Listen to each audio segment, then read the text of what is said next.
La faute d'orthographe correspond à une erreur relative à la forme standard d'un mot. On parle alors de faute lexicale, ou à une inexactitude vis-à-vis de l'écriture du mot dans son emploi. On parle de faute de grammaire. Sais-tu écrire?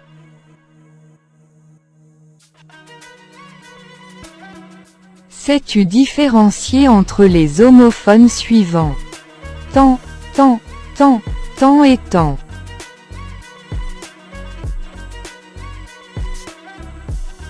Tant peut être un adverbe qui introduit une subordonnée corrélative.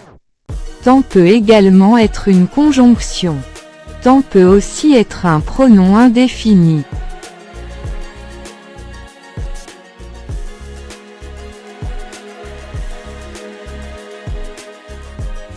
On peut utiliser la manipulation syntaxique du remplacement pour savoir si l'on doit employer ce mot. Il est possible de remplacer « tant » par « tellement », peu importe sa classe de mots.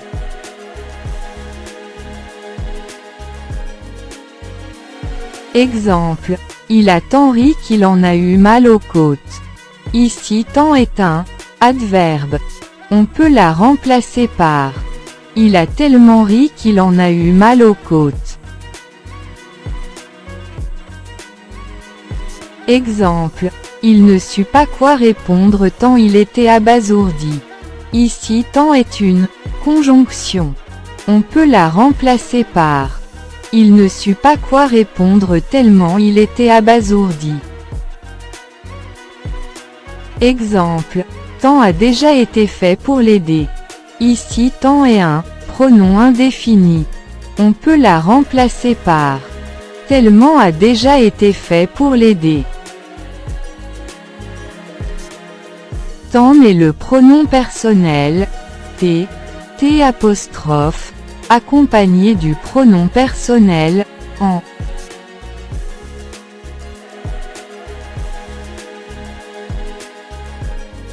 On peut utiliser la manipulation syntaxique du remplacement pour savoir si l'on doit employer ces mots. Il est possible de remplacer tant par en. Cette manipulation change le sens de la phrase, mais celle-ci demeure syntaxiquement correcte.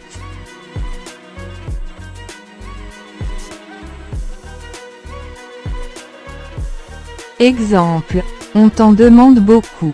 On peut la remplacer par « on en demande beaucoup ».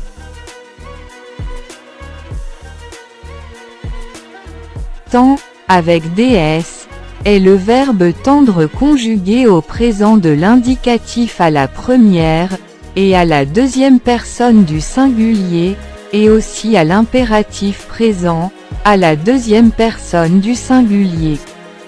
Tant, avec des, est également le verbe tendre conjugué au présent de l'indicatif, mais à la troisième personne du singulier.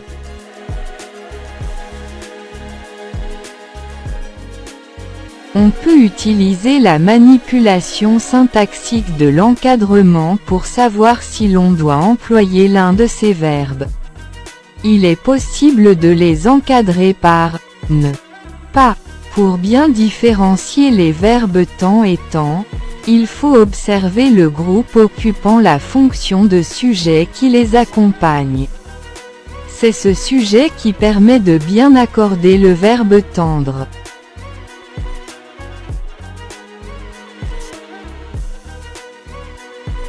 Exemple, je tends la main à ma sœur.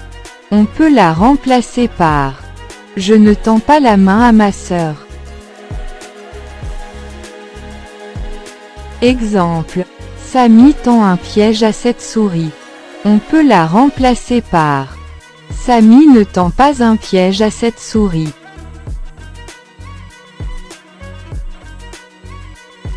Temps est un nom masculin.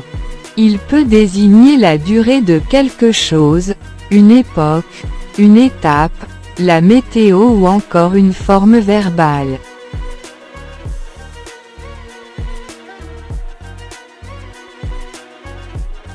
Exemple, peindre me prend beaucoup de temps. Ici temps désigne La durée.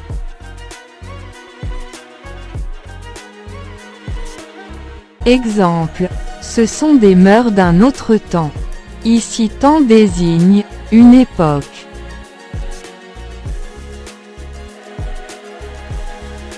Exemple. Il faut conjuguer ce verbe à un temps composé. Ici temps désigne une forme verbale. Exemple. Le temps est très changeant aujourd'hui. Ici temps désigne météo.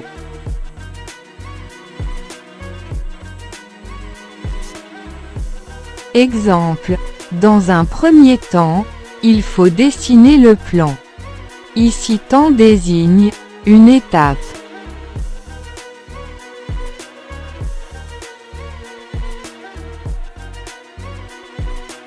La séance d'aujourd'hui est terminée. Merci pour votre attention. Et à la prochaine vidéo.